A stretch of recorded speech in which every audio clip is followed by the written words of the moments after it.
الحمد لله وكفى وسلام على عباده الذين اصطفى أما بعد أعوذ بالله من الشيطان الرجيم بسم الله الرحمن الرحيم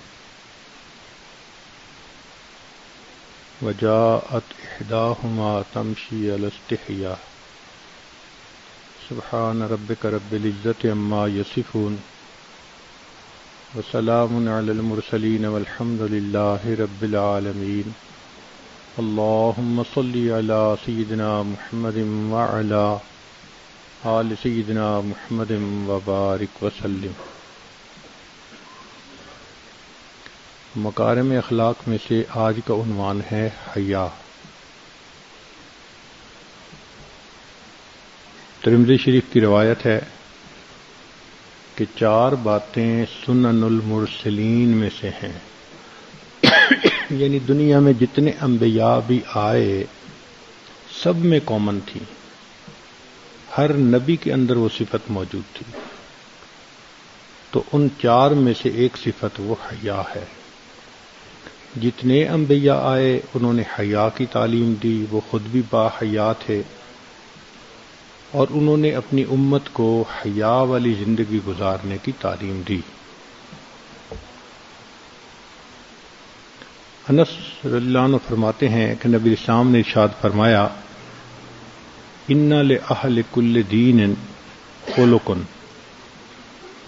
وان خلق الاسلام حیاء۔ ہر دین کا ایک خلق ہوتا ہے اور دین اسلام کا خلق وہ حیا ہے، یعنی ایک نمایاں چیز ہوتی ہے ہر دین میں۔ تو دین اسلام کا لب لباب، خلاصہ، نچوڑ وہ حیا ہے۔ سیدہ صدیقہ عنہا فرماتی ہیں کہ نبی اسلام نے ارشاد فرمایا من لم یکن لہ حیاء فلا دین لہ۔ جس بندے کے اندر حیا نہیں اس کا کوئی دین نہیں۔ وَمَن لَّمْ يَكُن لَّهُ حَيَاءٌ فِي الدُّنْيَا لَمْ يَدْخُلِ الْجَنَّةَ۔ اور دنیا میں جس بندے میں حیا نہ ہوا وہ جنت میں داخل نہیں ہو سکے گا۔ اس کا مطلب یہ کہ جنت ان لوگوں کی جگہ ہے جو باحیا لوگ ہوں گے، جو باحیا زندگی گزاریں گے۔ بے حیا انسان جو بے شرمی کی زندگی گزارتا ہے، فحاشی کی زندگی گزارتا ہے، وہ جہنم جائے گا۔ ایک حدیث مبارکہ میں ہے الحیاء من الایمان والایمان فی الجنہ۔ حیا ایمان کا حصہ ہے اور ایمان جنت میں لے کے جائے گا۔ ایک حدیث پاک میں ہے الحیاء والای شعبتان من شعب الایمان۔ حیا اور ای کہتے ہیں کہ انسان بری بات کرنے سے جھجکے، اس کی طبیعت ایسی ہو کہ بری بات کرنے سے وہ جھجکے، جھجک محسوس کرے۔ یہ صفتیں ایسی ہیں کہ بندے کو یہ ایمان کا حصہ ہیں۔ ایک حدیث پاک میں فرمایا ما کان الحیاء فی شیء قط الا زانہ۔ جس چیز میں بھی حیا ہوگی یہ اس کام کو، اس چیز کو زینت دے دے گی۔ وما کان الفحش فی شیء قط الا شانہ۔ اور جس کام میں بھی فحاشی ہوگی وہ اس کام کو عیبدار بنا دے گی۔ تو فحاشی سے چیزیں عیبدار بنتی ہیں اور حیا سے چیزوں کو زینت ملتی ہے۔ تو باحیا انسان گھر کی زینت، معاشرے کی زینت، انسانیت کے لیے زینت ہے۔ یہ ایک صفت ہے جو ہر انسان کے اندر اللہ نے فطری طور پر رکھی ہے۔ اتنا فرق ہے کہ مردوں میں عورتوں کی نسبت کم ہے، عورتوں میں زیادہ ہے۔ ہوتی ہر ایک میں ہے، یہ نہ سمجھیں کہ جی اس میں تو حیا ہے ہی نہیں، حیا ہوتی ہے۔ کسی بندے کو آپ پکڑ لیں اور اگر کوئی کہہ دے کہ میں لوگوں کے سامنے تمہارے کپڑے اتار رہا ہوں تو اس وقت اس کا حال دیکھو کیا ہوگا. اس کا دل چاہے گا کہ میں زمین کے اندر ہی چلا جاتا تو اچھا تھا. مرد ہے مگر پھر بھی وہ مجمع کے سامنے بے لباس ہونا نہیں پسند کرتا. کس لیے؟ حیا کی وجہ سے. تو جانور میں حیا نہیں ہوتی، انسان میں حیا ہوتی ہے. عورت میں اس سے بھی زیادہ ہے. وہ اس لیے کہ اس نے آگے بچوں کو حیا کی تعلیم دینی تھی. اس نے آگے عزتوں کی حفاظت کا ذمہ دار بننا تھا. تو جب کسی کے ذمے نازک کام ہوتا ہے تو پھر اس منصب کے مطابق اس کو صفات بھی دی جاتی ہیں. تو شریعت نے اس کو حیا کی صفت سے زیادہ نواز دیا. حدیث پاک میں ہے لا یفسد الحیاء ولکن لو قلتم اصلحہ الحیاء لصدقتم، کہ حیا سے کبھی بھی فساد نہیں آتا. ہاں اگر تم یہ کہو کہ حیا کی وجہ سے فلاں کام بہتر ہو گیا تو تم نے سچ کہا. سو حیا سے کام بہتر تو ہوتے ہیں، فساد نہیں ہوتا حیا کی وجہ سے. ایک حدیث پاک میں ہے قلت الحیاء کفر، اس کو لکھا لو، قلت الحیاء کفر، حیا کی کمی یہ کفر کا عمل ہے. ایک حدیث پاک میں ہے لا ایمان لمن لا حیاء لہ، جس بندے کا حیا نہیں اس کا ایمان ہی نہیں. ایک حدیث پاک میں ہے لو کان الحیاء رجلا لکان رجلا صالحا، اگر حیا کوئی انسان کی شکل میں مجسم ہوتا تو بہت نیک انسان ہوتا. ایک حدیث مبارکہ میں ہے ان اللہ یحب العیی الحیی العفی المتعفف، اللہ تعالی محبت فرماتے ہیں اس بندے سے جو پہلے ایک لفظ عی گزرا نا، یہ وہی ہے اس کی صفت رکھنے والا کہ جو گناہوں سے جھکنے والا ہو. اور حیا والے کو حیی کہتے ہیں، اور اپنی عزت کی حفاظت کرنے والا عفیف ہوتا ہے، اور متعفف اس سے بھی اوپر کا درجہ. تو جس بندے میں حیا ہو، گناہوں سے جھجک ہو، اور جو گناہوں سے پاک دامنی کی زندگی گزارے، اللہ تعالی اس سے محبت فرماتے ہیں. ایک حدیث مبارکہ میں ہے کہ نبی علیہ السلام نے فرمایا الحیاء لا یأتی الا بخیر، کہ حیا کا نتیجہ خیر کے سوا اور کچھ نہیں ہوتا. ابو ہریرہ عنہ روایت کرتے ہیں نبی علیہ السلام نے ارشاد فرمایا الایمان بضع و شعبہ، کہ ایمان 70 کچھ اوپر شعبے ہیں. افضلها قول لا الہ الا اللہ، ان میں جو سب سے افضل شعبہ ہے وہ کلمہ پڑھنا ہے لا الہ الا اللہ. وادناها، اور جو ان میں سے سب سے نیچے کا درجہ ہے وہ ہے اماطۃ الاذی عن الطریق، راستے سے نقصان تکلیف والی چیز کو ہٹا دینا. والحیاء شعبۃ من الایمان، اور حیا بھی ایمان کا ایک شعبہ ہے.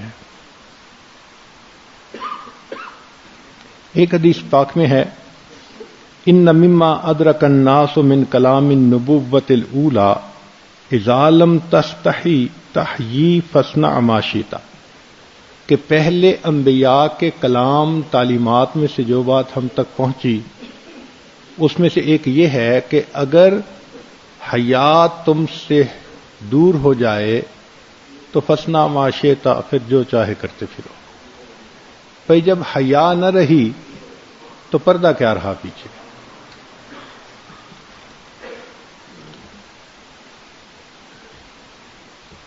ایک حدیث پاک میں ہے من القى جلباب الحیاء فلا غیبت لہ، جو بندہ حیا کے پردے کو پھینک ڈالے اس کی غیبت نہیں ہوتی. یعنی جو بندہ بے حیائی کے کام کرے اگر اس کی کوئی غیبت کرے گا، فرمایا غیبت نہیں ہے. اس لیے کہ اس نے خود اپنی عزت کو جو ہے اس سے محروم ہو گیا گویا.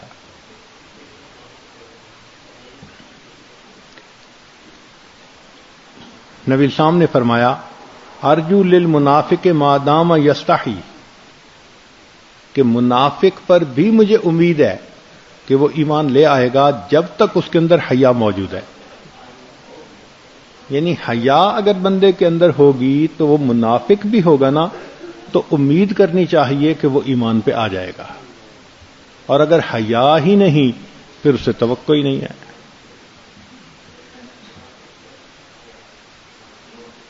پھر فرمایا کہ 3 ایسے باتیں ہیں ثلاث من کن فیہ اتقی بہن فی الدنیا اتقی بہن فی الدنیا وعذب بہن فی الآخرہ.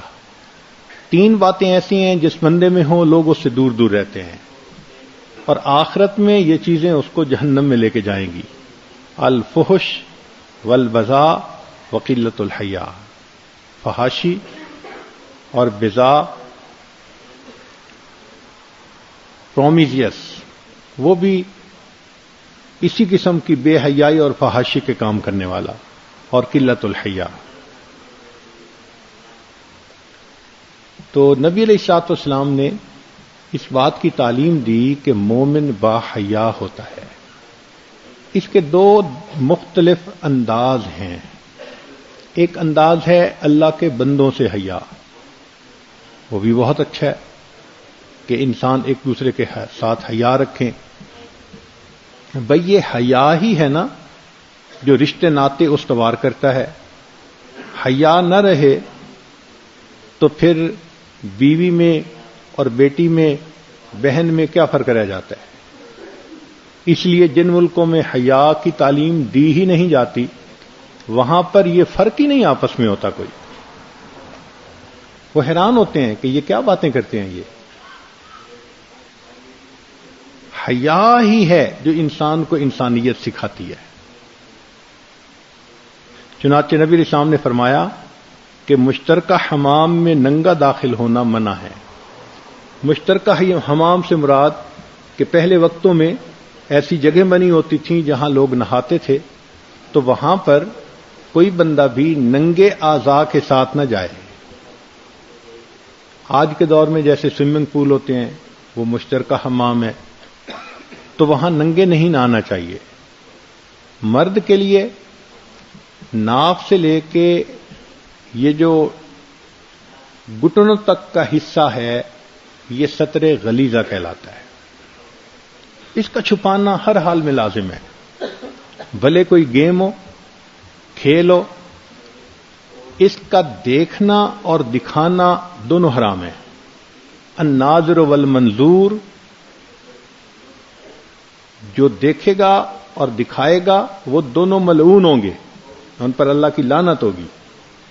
تو اس لیے جسم کے اس حصے کو چھپانا یہ ضروری ہے. تو کوئی سوئمنگ بھی کرے تو ایسی کاسٹیوم ہو کہ جو پورے جسم کو کور کرے، ورنہ کم سے کم ناف سے لے کے گھٹنوں تک کا حصہ یہ پورا کور ہونا چاہیے. اور عورت کے لیے تو پورا جسم ہی اس کا ستر ہے. ہاں محرم مرد ہیں تو ان سے ہاتھ، پاؤں، چہرہ یہ کھولا جا سکتا ہے. اس لیے اگر عورتیں نہائیں تو مسلمان عورتوں کے لیے مستقل الگ کاسٹیوم ملتی ہیں، وہ پورے جسم پہ آ جاتی ہیں، مگر وہ ایسی جگہ پر نہ نہائیں جہاں مرد دیکھ رہے ہوں. اگر عورتوں کی جگہ ہو اور عورتیں مل کے وہاں نہائیں اور اس طرح کی کاسٹیوم پہنیں کہ بدن ننگے نہ ہوں تو ان کو بھی سوئمنگ کی اجازت ہے. شریعت اجازت دیتی ہے، لیکن جو اصول ہیں وہ اپنی جگہ ان کو آبزرو کرنا چاہیے، ان کی ریسپیکٹ ہونی چاہیے. یہ نہیں ہے جی چونکہ ہم کھیل کھیل رہے ہیں لہذا اب ریسلنگ کے کھیل میں ہمیں اپنی رانیں ننگی کرنی پڑ رہی ہیں. شریعت کہتی ہے کہ نہیں، شریعت سے زیادہ اہم کوئی چیز نہیں ہے.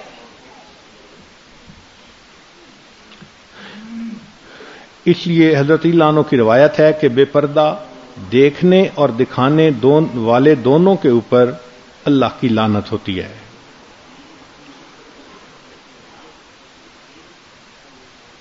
حتیٰ کہ شریعت نے کہا کہ میاں بیوی اگر دونوں ملنا چاہیں اور کوئی بھی پاس نہ ہو پھر بھی وہ اپنے لیے بڑی چادر استعمال کریں.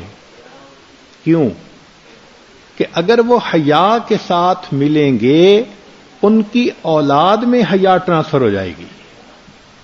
آپ دیکھتے ہیں نا بعض لوگوں کی اولاد بڑی باحیا ہوتی ہے، بیٹیاں بھی پردے دار، بچے بھی نیکوکار. اصل میں ماں باپ کی حیا ہوتی ہے، وہ جین میں ہوتی ہے اور وہ آگے ٹرانسفر ہوتی ہے. اور جو لوگ جانوروں کی طرح ملتے ہیں جیسے کافروں کے ہاں، تو جیسے بے حیائی کا عمل ویسے ہی ان کی آگے کھیتی. تو شریعت نے اس چیز کو بہت اہمیت دی ہے.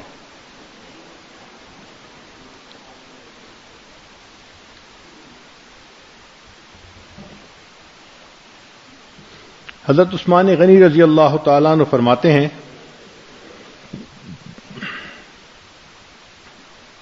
عائشہ رضی اللہ عنہ فرماتی ہیں کہ میں نے اپنی پوری زندگی میں نبی علیہ الصلوۃ والسلام کی جو پردے کی جگہ تھی اس کو کبھی نہیں دیکھا، حالانکہ زوجہ محترمہ تھی. یہ صدیقہ کائنات فرما رہی ہیں کہ میں نے پوری زندگی نبی علیہ الصلوۃ والسلام کی پردے کی جگہ کو نہیں دیکھا.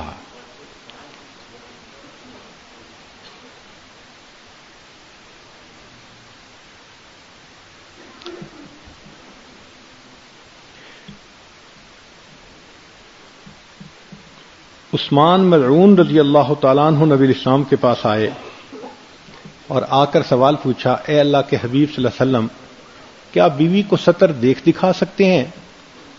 تو فرمایا دیکھنے کی تو اجازت ہے. نبی الاسلام نے فرمانے لگے مجھے اس سے حیا آتی ہے.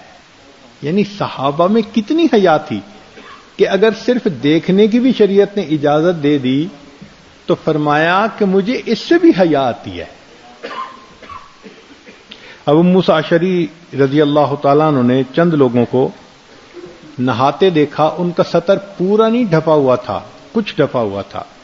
جیسے آج کل انڈر ویئر ہوتے ہیں کہ وہ بہت سطر غلیظہ کو تو چھپا کر باقی سطر کو وہ نہیں چھپاتے، تو اس طرح کے وہ معاملہ تھا. تو انہوں نے دیکھا تو فرمایا کہ میں مر جاؤں پھر زندہ ہو جاؤں، پھر مر جاؤں پھر زندہ ہو جاؤں، پھر مر جاؤں پھر زندہ ہو جاؤں، یہ بہتر ہے بنسبت اس کے کہ میں ان کی طرح نہاؤں. ان کی طرح نہانے سے 3 دفعہ میرے لیے مرنے کی تکلیف کو برداشت کرنا زیادہ بہتر ہے.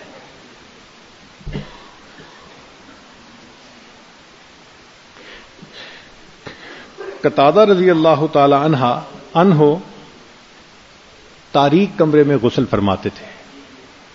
یعنی ایک تو ہوتا ہے نا اوپن جگہ پہ غسل کرنا، اس کمرے میں غسل کرتے تھے جس میں اندھیرا ہوتا تھا. کس لیے؟ حیا کی وجہ سے. سلمان فارسی رضی اللہ عنہ وہ بھی اسی طرح فرماتے اور یہ کہتے کہ مجھے مرنا پسند ہے بنسبت اس کے کہ کوئی شخص مجھے ننگی حالت میں دیکھے.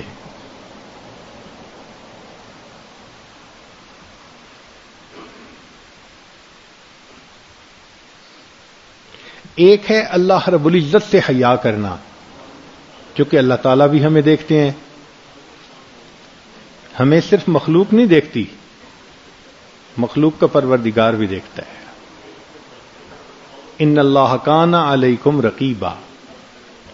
حضرت موسیٰ علیہ السلام جب فرعون کی طرف گئے تو اس وقت گھبرا رہے تھے کہ فرعون کی اسٹیبلشڈ حکومت ہے اور میں ان کی طرف جا رہا ہوں. تو اللہ تعالیٰ دونوں انبیاء، دونوں بھائیوں کو اس وقت ہدایات دیتے ہیں. فرمایا اذهبا فاذهبا، تم دونوں جاؤ، تثنیہ کا صیغہ. لا تخافا، تم دونوں ڈرو نہیں. اننی معکما، میں تم دونوں کے ساتھ ہوں. اسمع و ارا، میں سنتا بھی ہوں میں دیکھتا بھی ہوں. تم فرعون سے جا کے جو بات کرو گے وہ میں سنوں گا، جو معاملہ کرو گے میں اس کو دیکھوں گا، جب میں دیکھتا بھی ہوں سنتا بھی ہوں اور تمہارے ساتھ ہوں پھر تمہیں گھبرانے کی کیا ضرورت ہے؟ تو اللہ تعالیٰ دیکھتے بھی ہیں سنتے بھی ہیں، تو اللہ رب العزت سے بھی انسان کو حیا محسوس کرنی چاہیے۔ چنانچہ ایک نوجوان نبی علیہ الصلوۃ والسلام کی خدمت میں حاضر ہوئے اور انہوں نے آ کر پوچھا کہ اے اللہ کے نبی صلی اللہ علیہ وسلم، کتنا ستر چھپانا ضروری؟ تو نبی علیہ السلام نے فرمایا مرد کے لیے ناف سے لے کر گھٹنوں تک۔ اس نے پوچھا اے اللہ کے نبی صلی اللہ علیہ وسلم جب کوئی بھی نہ ہو؟ تو نبی علیہ السلام نے فرمایا جب کوئی بھی نہ ہو تو تمہیں چاہیے کہ اپنے اللہ سے حیا کرو۔ یعنی 100% ننگا ہونا شریعت نے پسند ہی نہیں کیا اس کو، چاہے ارد گرد کوئی بھی نہ دیکھنے والا ہو، فرمایا اللہ تو دیکھ رہا ہے نا۔ اور صحابہ کا یہ کنسپٹ اتنا مضبوط تھا کہ عثمان غنی اللہ عنہ فرماتے تھے کہ جب میں بیت الخلاء میں قضائے حاجت کے لیے بیٹھنے لگتا ہوں تو میں کھڑی حالت میں اپنا کپڑا نہیں ہٹاتا، میں نیچے بیٹھتا ہوں، جب زمین کے قریب ہو جاتا ہوں تب کپڑا ہٹاتا ہوں کہ کسی کی نظر مجھ پر نہ پڑے۔ بعض کتابوں میں لکھا ہے کہ عثمان غنی اللہ عنہ ایک چادر رکھا کرتے تھے، اور جب بیت الخلاء میں جاتے تو بیت الخلاء کے دروازے پر اس چادر کو رکھتے اور کہتے فرشتوں تم میری چادر کے پاس رہو، میں ابھی ضرورت سے فارغ ہو کے باہر آتا ہوں۔ وہ یہ بھی نہیں چاہتے تھے کہ فرشتے مجھے اس حال میں دیکھیں۔ یہ وہ حیا والے تھے، پھر ان کے اس عمل پر اللہ کے فرشتے بھی ان سے حیا کرتے تھے۔ نبی علیہ الصلوۃ والسلام تشریف فرما ہے، آپ صلی اللہ علیہ وسلم کی ایک پنڈلی مبارک جو تھی اس میں سے ایک کپڑا ذرا ہٹا ہوا ہے۔ ابوبکر صدیق تشریف لائے، آپ صلی اللہ علیہ وسلم بیٹھے رہے، عمر بن خطاب آئے، آپ بیٹھے رہے۔ پھر جب عثمان غنی لانو آئے تو نبی علیہ السلام نے فوراً پنڈلی کو ڈھانپ لیا اور اس طرح ہو کر تشریف فرما ہوئے۔ تو بعد میں پوچھا گیا اے اللہ کے حبیب صلی اللہ علیہ وسلم پہلے حضرات کے آنے پر تو آپ نے پنڈلی نہ ڈھانپی، اب کیوں؟ نبی علیہ السلام نے فرمایا جس شخص سے اللہ کے فرشتے حیا کرتے ہوں میں اس سے حیا کیوں نہ کروں؟ تو عثمان غنی لانو سے اللہ کے فرشتے حیا کرتے تھے۔ تو صحابہ لانم کے اندر یہ صفت اتنی کامل شکل میں تھی۔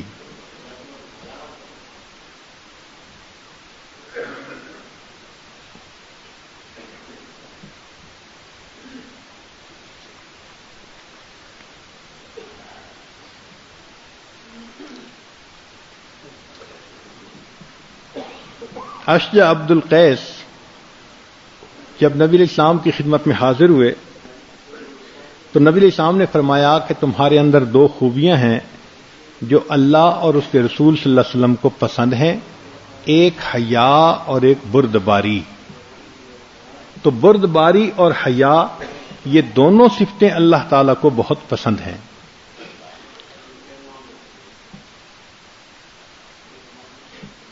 نبی علیہ الصلوۃ والسلام نے سوال پوچھا کہ بہترین عورت کون ہے؟ مختلف جوابات دیے صحابہ نے۔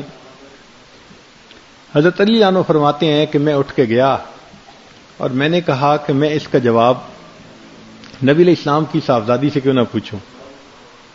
چنانچہ فاطمہ الزہرا عنہا سے پوچھا، انہوں نے جواب بتایا، اور علی رضی اللہ عنہ نے واپس آ کر نبی علیہ السلام کی خدمت میں کہا اے اللہ کے حبیب صلی اللہ علیہ وسلم سب سے بہترین عورت وہ ہے جو نہ غیر محرم کو دیکھے اور نہ غیر محرم اس کو دیکھ سکے، یعنی ایسی پردے میں رہے کہ نہ تو غیر محرم اس کو دیکھ سکے نہ وہ کسی غیر محرم کے چہرے پہ نظر اٹھائے، یہ سب سے بہترین عورت ہے۔ نبی السلام نے سنا تو مسکرائے اور فرمایا فاطمہ بدعۃ منی، فاطمہ تو میرے دل کا ٹکڑا ہے۔ تو جو خاتون جنت تھیں ان میں ایسی حیا تھی۔ چنانچہ صحابہ کے زمانے میں عورتیں اول تو دن میں باہر نکلتی نہیں تھی گھروں سے، اور اگر ضرورت بھی پیش آ جاتی تھی تو لکھا ہے کہ وہ راستے کے درمیان میں نہیں چلتی تھیں، وہ کنارے پہ چلتی تھیں، سائیڈ پہ چلتی تھیں کہ مرد درمیان میں چلیں اور عورت کنارے پر، اور اتنی دیواروں کے قریب سے گزرتی تھیں کہ ان کی جو چادریں تھیں وہ دیواروں کے ساتھ اٹک جاتی تھی، چمٹ جاتی تھی، اتنا دیوار کے ساتھ ہو کے کہ کسی بندرے سے ہمارا کپڑا بھی ٹچ نہ ہو، اتنی حیا تھی صحابیات میں. اور واقعی یہ بے پردگی ہی ہے جو مصیبت بنتی ہے تمام برائیوں کی. ہمیں چترال کے علاقے میں جانے کا موقع ملا تو وہاں جو علماء تھے انہوں نے کہا کہ حضرت ہمارے ہاں ایک دستور ہے کہ عورت دن کی روشنی میں گھر سے نہیں نکلتی.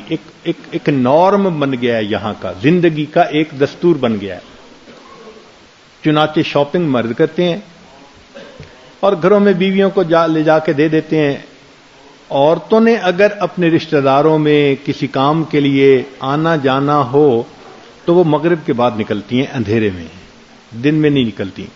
ہمیں بڑی حیرت ہوئی کہ آج کے اس بے حیائی کے دور میں دنیا میں زمین کے ایسے بھی ٹکڑے ہیں کہ جہاں عورتیں رات کے اندھیرے میں ہی باہر نکلتی ہیں اور اپنے محرم مرد کے ساتھ نکلتی ہیں، اکیلی نہیں نکلتی، اور دن میں تو نکلتی نہیں ہیں. تو پھر وہ عالم کہنے لگے کہ حضرت اس عمل کی یہ برکت ہے کہ ہمارے اس پورے علاقے میں دشمنی موجود نہیں ہے، کسی کی کسی سے لڑائی نہیں ہے، نہ قتل، نہ خونریزی، نہ جھگڑا، نہ فساد، اس لیے کہ سارے فسادوں کی بنیاد بے پردگی ہوتی ہے. یہاں سے گناہ شروع ہوتے ہیں. تو جب گناہ ہی نہیں تو آپس میں سب محبت و پیار سے زندگی گزارتے ہیں. بہت خوشی ہوئی کہ آج بھی نبی علیہ الصلوۃ والسلام کی تعلیمات پر عمل کرنے والے کچھ لوگ دنیا میں زندہ موجود ہیں.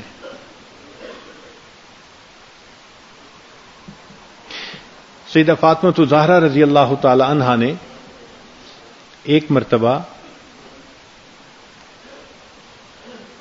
پہلی کا چاند تھا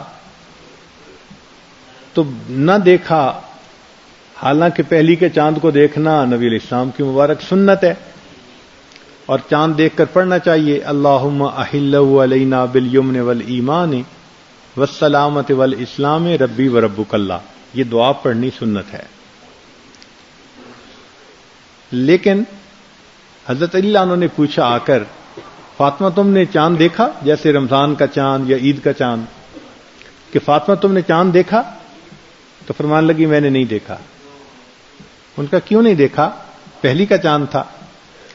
فرمانے لگی جی چاہ رہا تھا مگر میں نے نہیں دیکھا. کیوں؟ فرمان لگی کہ پہلی کا چاند تھا اور مغرب ہوتے ہی پہلی کے چاند کو بہت سارے لوگ دیکھنے کی کوشش کرتے ہیں.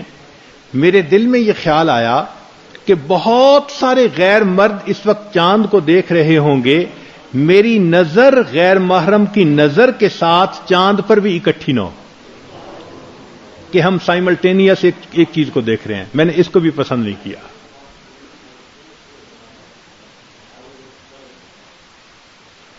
اس لیے انہوں نے وصیت فرمائی تھی کہ جب میری وفات ہو تو میرے جنازے کے اوپر ایک بڑی چادر ڈالی جائے تاکہ پتہ ہی نہ چلے کہ سائز کیا تھا. اور دوسری وصیت فرمائی کہ میرا جنازہ عشاء کے وقت یعنی رات کے وقت نکالیں تاکہ روشنی نہ ہو اور پتہ ہی نہ چلے کہ یہ جنازہ کس کا ہے. یعنی زندگی میں تو پردہ کیا ہی صحیح، سبحان اللہ. وہ چاہتی تھیں کہ میرے مرنے کے بعد بھی کسی کو میری جسامت کا بھی اندازہ نہ ہو سکے. کیا پردہ تھا ان میں. اور پھر درجہ کیا ملا؟ خاتون جنت بنائی گئی، جنتی عورتوں کی سردار.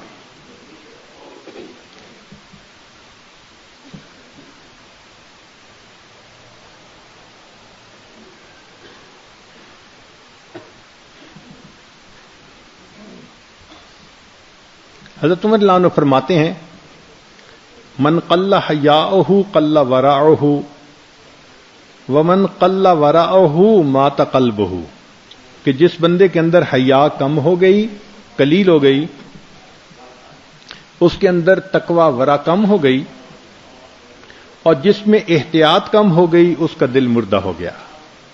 تو بے حیا بندے کا دل مردہ ہو جاتا ہے. بعض بزرگوں نے فرمایا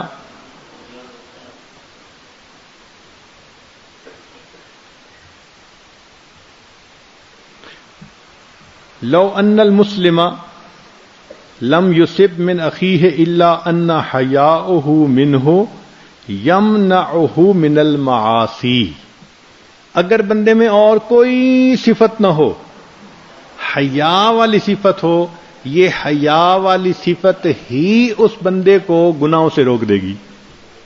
حیا جو ہے اس میں وہ گناہوں سے بچنے کی کوشش کرے گا.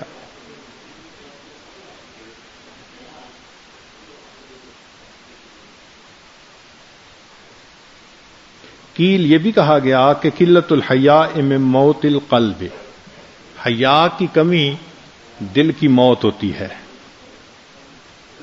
کلما کان القلب احیا، اور جب انسان کا دل زندہ ہوتا ہے، کان الحیاء اتم، اس بندے کی حیا کامل ہوتی ہے.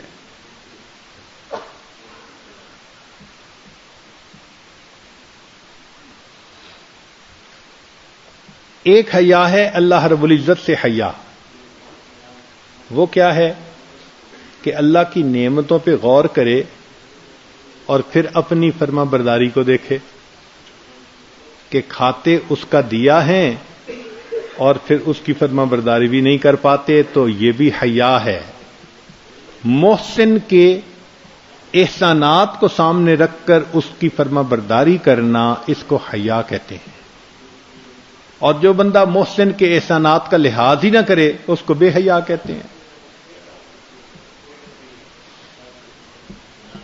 تو جنید بغدادی رحمۃ اللہ نے فرمایا الحیاء رؤیت الآلاء و رؤیت التقصیر، کہ حیا کہتے ہیں کہ اللہ کی نعمتوں پر غور کرنا اور اپنے گناہوں کو دیکھنا. فیولد بینہما حالۃ تسمی الحیا، ان دونوں کے درمیان ایک حالت ہوتی ہے جس کو حیا کہتے ہیں.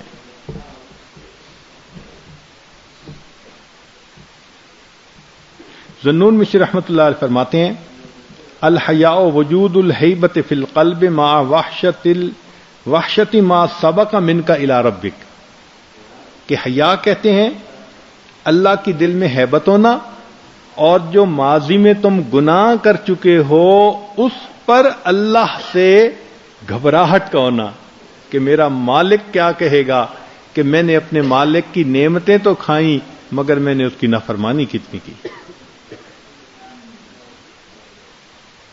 الحب ینطق، محبت بلواتی ہے. والخوف یقلق، اور خوف دل کو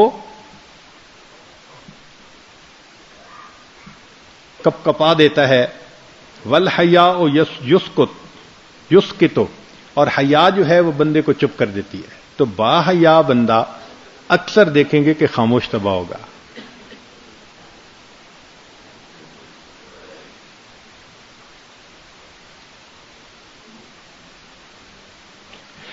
یہ بھی فرمایا گیا کہ جو شخص اللہ سے حیا کرے گا اللہ تعالیٰ اس بندے سے حیا فرمائیں گے.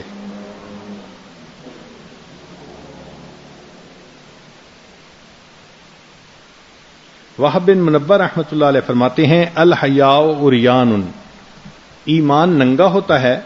لباسہ التقویٰ، اس کا لباس تقویٰ ہے. وزینتہ الحیاء، اور اس کی زینت حیا ہے. ومالہ العفہ، اور اس کا سرمایہ پاک دامنی ہے.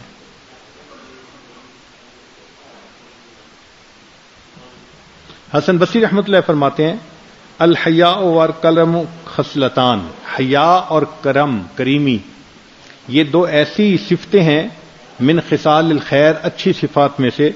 لم یکونا فی عبد الا رفعہ اللہ بہا، یہ جس بندے میں بھی ہوں گی اللہ ان صفتوں کے بدلے اس بندے کو بلندی عطا فرمائیں گے. فضیل بن عیاض رحمۃ اللہ فرماتے تھے خمس من علامات الشقوہ، کہ شقی ہونے کی، بدبخت ہونے کی 5 علامتیں ہیں. القسوۃ فی القلب، دل سخت ہونا. جمود العین، آنکھ خشک ہونا، اس کے اوپر گناہوں کے ندامت کی وجہ سے آنسو نہ برسنا. الرغبۃ فی الدنیا، دنیا میں رغبت کا ہونا. طول العمل، لمبی امیدیں باندھنا، اور قلت الحیا کہ طبیعت میں حیا کی کمی ہونا۔ پھر مشائخ نے حیا کی قسمیں گنوائی ہیں۔ حیا الجنایا، لما فرم آدم حاربا فی الجنہ قال اللہ تعالی افرارا منی، جب آدم علیہ الصلوۃ والسلام کے جسم سے جنت کے کپڑے اتر گئے نا، وہ جو درخت کا پتہ کھایا تھا، اس کے بعد تو آدم علیہ الصلوۃ والسلام نے بہت شرمندگی سی محسوس کی، تو وہ بھاگے کہ میں کسی درخت کا بڑا پتہ لے کے اپنے جسم کو چھپاؤں۔ تو اللہ نے پوچھا افرار منی، کیا مجھ سے فرار حاصل کر رہے ہو؟ قال یا ربی بل حیاء منکا، میں فرار نہیں ہو رہا، مجھے حیا محسوس ہو رہی ہے، اس لیے میں اپنے بدن کو چھپانے کے لیے پتے کی تلاش کر رہا ہوں۔ ایک ہے حیاء التقصیر، تقصیر کی وجہ سے حیا محسوس کرنا، جیسے نبی علیہ السلام نے فرمایا کہ فرشتے اللہ نے پیدا کیے، جب سے پیدا ہوئے سجدے میں ہیں اور قیامت تک سجدے میں رہیں گے، اور پھر اس کے باوجود وہ کہیں گے ما عبدنا کا حق کا عبادتک، ہم نے آپ کی عبادت نہیں کی جیسے کرنی چاہیے تھی۔ تو فرمایا کہ یہ کحیاء الملائکہ، یہ حیا ہے ملائکہ کا، اتنی عبادت کر کے حیا کرنا کہ ہم نے عبادت کا حق ادا نہیں کیا۔ حیاء الکرم کحیاء النبی من القوم الذین دعاہم الی ولیمۃ زینب ولا مستأنسین لحدیث، نبی علیہ السلام نے سیدہ زینب رضی اللہ عنہ سے جب نکاح کیا تو ولیمہ پہ لوگوں کو بلایا، وہ آ گئے، اور پھر کھانا کھا کے جیسے یار لوگ بیٹھ جاتے ہیں تو وہ بھی بیٹھ گئے بات کرنے کے لیے، تو اللہ رب العزت کو یہ بات پسند نہ آئی، فرمایا کہ دیکھو فَإِذَا طَعِمْتُمْ فَانْتَشِرُوا، کھا لو تو پھر گھروں کو جاؤ۔ نبی علیہ السلام نے خود منع نہیں فرمایا، تو فرمایا اللہ نے کہ دیکھو یہ تو میرے محبوب کی طبیعت میں حیا تھی نا اپنے دوستوں سے، لحاظ فرما لیا کہ انہوں نے نہیں کہا بھئی میرا نکاح ہوا، میری گھر کی زندگی ہے، تم کھانا کھا چکے جاؤ، تو تم بیٹھے رہو، تمہیں ایسا نہیں کرنا چاہیے تھا۔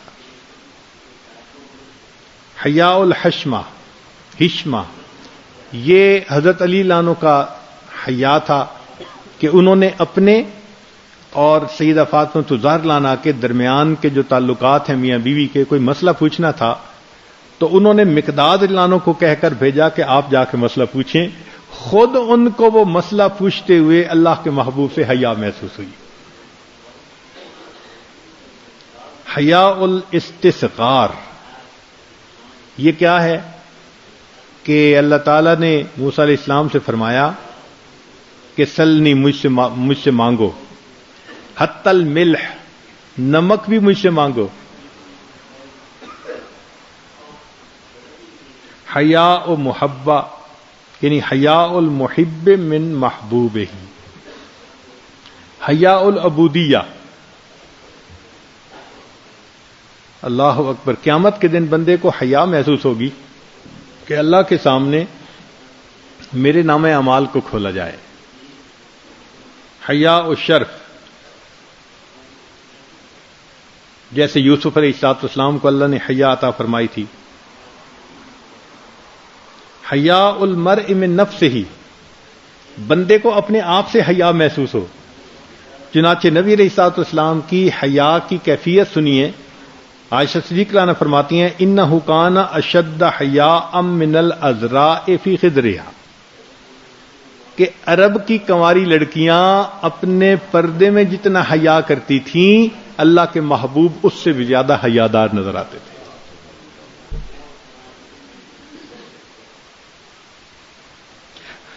مشائخ صوفیاء نے فرمایا کہ ایک ہوتا ہے تعظیم الہی کا حیا کہ انسان گناہ سے بچے، ایک ہے قرب الہی کا حیا کہ انسان دل کے وساوت سے بھی شرمائے کہ اللہ کیا کہیں گے، کہ اس کے دل میں اس وقت کیا گاؤ خر اس کے خیالات ہیں۔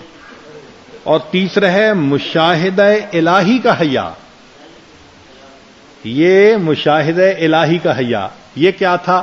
یہ اللہ کے نبی میں کامل تھا اور اس کی دلیل ما زاغ البصر وما طغى کہ جب دیدار ملا تو محبوب کی نگاہیں بھی اپنی حد سے آگے نہیں اٹھیں. یہ حیا مشاہدہ کہلاتا ہے. پہلی کتابوں میں یہ بات ہے کہ یقول اللہ فرماتے ہیں ابن آدم، اے آدم کی اولاد، انک ما استحییت منی، جب تک تو مجھ سے حیا کرتا رہے گا، انسیت الناس عیوبک، میں تیرے عیب لوگوں کے ذہنوں سے بھلاتا رہوں گا. تو باحیا بندہ کوئی نقصان کر بیٹھے، غلطی کر بیٹھے نا، اللہ اس کی بات ہی لوگوں کے ذہنوں سے مٹا، لوگوں کو یاد ہی نہیں آتی اس نے کوئی غلطی بھی کی تھی یا نہیں کی تھی. اللہ اکبر. تو بے حیا بندہ ذلیل ہو جاتا ہے اور باحیا کی الٹی بھی سیدھی ہو جاتی ہے. اللہ فرماتے ہیں تم مجھ سے حیا کرتے ہو تو میں لوگوں کی زبانوں کو جرأت نہیں دوں گا کہ وہ تمہارے بارے میں بات کر سکیں. تمہاری غلطی بھی ہوگی تو میں لوگوں کو بھلا دوں گا. چنانچہ نبی علیہ السلام نے فرمایا استحیوا من اللہ حق الحیا، کہ اللہ تعالیٰ سے حیا کرو جیسے حیا کرنے کا حق ہے. قالوا، صحابہ نے کہا یا رسول اللہ صلی اللہ علیہ وسلم، اے اللہ کے حبیب صلی اللہ علیہ وسلم، انا لنفعل ذلک، ہم اللہ سے حیا کرتے ہیں. قال لیس ذلک، میں اس کی بات نہیں کر رہا، ولیکن من استحیا من اللہ حق الحیا، میں اس حیا کی بات کر رہا ہوں کہ جو اللہ سے حیا کرتا ہوگا، فلیحفظ الرأس وما وعى، سر اور سر نے جن چیزوں کو ڈھانپا ہوا ہے، آنکھیں، کان، یہ ان چیزوں کو اللہ کی نافرمانی میں نہ استعمال کرے، ان کی حفاظت کرے گناہ سے. وما بطنا وما ہوا، پیٹ اور پیٹ کو جن چیزوں نے گھیرا ہوا ہے، شرمگاہ، اس کو بھی غلط استعمال نہ کرے گناہ کے لیے. جو بندہ یہ کام کرے کہ اعضاء کو گناہوں سے بچائے، وَلْيَذْكُرِ الْمَوْتَ وَالْبِلَا، اور یاد کرے موت کو اور اپنے جسم کے قبر میں بوسیدہ ہو جانے کو. وَمَنْ أَرَادَ الْآخِرَةَ تَرَكَ زِينَةَ الدُّنْيَا، جو آخرت کا ارادہ کرے وہ دنیا کی زینت کو ترک کرے گا. فَمَنْ فَعَلَ ذَلِكَ، جس نے یہ کام کر لیے، فَقَدْ اسْتَحْيَا مِنَ اللَّهِ حَقَّ الْحَيَا، اس نے اللہ سے حیا کیا جیسے کرنا چاہیے تھا. تو حیا صرف طبیعت کے شرم کو نہیں کہتے، حیا کہتے ہیں گناہ سے بچنے کو. انسان آنکھ، کان، زبان، ان کے گناہوں سے بچے، شرمگاہ کے گناہوں سے بچے، جلوت میں ہو یا خلوت میں ہو. اب آج لوگوں کو پہلا رتبہ حاصل ہے کیا کہ چونکہ وضاقت بھی نیک ہیں اور دینی محنت میں بھی لگے ہوئے ہیں، وہ ایسے گناہ سے بچتے ہیں جو لوگوں کے سامنے ہو، جو جلوت کا گناہ کہا جاتا ہے. لیکن خلوت کے گناہ سے بچنا یہ بہت مشکل کام ہے. اس درجے کو پانے کے لیے محنت کرنی پڑے گی، اور جب تک اس کو نہیں پائیں گے حیا والوں میں نام شامل نہیں ہوگا. دنیا میں ہمارا نام دنیا کی فہرست میں باحیا لوگوں میں، اللہ کی فہرست میں ہمارا نام بے حیا لوگوں میں، جو کہ خلوت میں گناہ کرتے ہیں. تو اب بتائیے، اتنی زندگی محنت کر کے ابھی اللہ کے دفتر میں حیا والے لوگوں میں نام ہی نہیں شامل کروا سکے. کروانا چاہتے ہیں تو آج جلوت خلوت کے سب گناہوں سے سچی توبہ کر کے اور اللہ رب العزت سے یہ دعا مانگیں کہ اللہ ہمیں اپنے باحیا بندوں کی فہرست میں شامل فرما لیجئے. اس لیے پہلی کتابوں میں ہے ما انصفنی عبدی یدعونی فاستحیی ان اردہ. اللہ اکبر. اے بندے تو میرے ساتھ انصاف نہیں کرتا، تو دعا کے لیے ہاتھ اٹھاتا ہے اور میں تیرے ہاتھ لوٹانے سے تجھ سے حیا کرتا ہوں، اور جب میرا معاملہ آتا ہے تو تنہائی میں میرے سامنے گناہ کرنے سے حیا نہیں کرتا.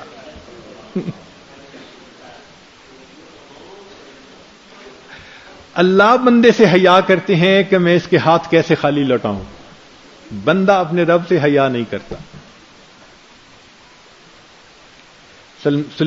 حضرت سلمان اللہ عنہ فرمایا کرتے تھے اذا اراد اللہ بعبد ہلاکا نازع منہ الحیا. جب اللہ تعالیٰ کسی بندے کو ہلاک کرنے کا ارادہ کر لیتے ہیں اس کو حیا سے محروم کر دیتے ہیں. وہ بے حیائی کے کاموں میں لگ جاتے، اسے پرواہ ہی نہیں ہوتی. مالک بن دینار رحمۃ اللہ فرماتے ہیں اس سے بڑی سزا دنیا میں کوئی نہیں ہو سکتی کہ اللہ کسی بندے کو حیا سے محروم کر دے. عطا ابن ابی رباح رحمۃ اللہ علیہ فرماتے تھے کہ اللہ تعالیٰ نے الہام فرمایا کہ اے میرے بندے لوگوں کو کہہ دے کہ جب تم گناہ کرنے کا ارادہ کرتے ہو ان دروازوں کو بند کر لیتے ہو جہاں سے مخلوق دیکھتی ہے، اس دروازے کو بند نہیں کرتے جہاں سے میں پروردگار دیکھتا ہوں. کیا اپنی طرف دیکھنے والوں میں سب سے کم درجے کا تم مجھے سمجھتے ہو؟ کیا اپنی طرف دیکھنے والوں میں سب سے کم درجے کا تم مجھے سمجھتے ہو؟ لہذا اب ایک بات اگلی ہے جو واعظین، مقررین، خطبہ، ائمہ ان کے لیے آئی اوپنر ہے. ڈرتے ہیں یہ بات پڑھتے ہوئے. اللہ تعالیٰ نے عیسیٰ علیہ السلام کی طرف وحی نازل فرمائی اذ نفسک، اے میرے پیر عیسیٰ علیہ السلام اپنے آپ کو نصیحت کیجئے. یعنی ہم نصیحت کرتے ہیں نا لوگوں کو، تو فرمایا کہ لوگوں کو تو نصیحت کرتے ہو اپنے کو بھی نصیحت کرو.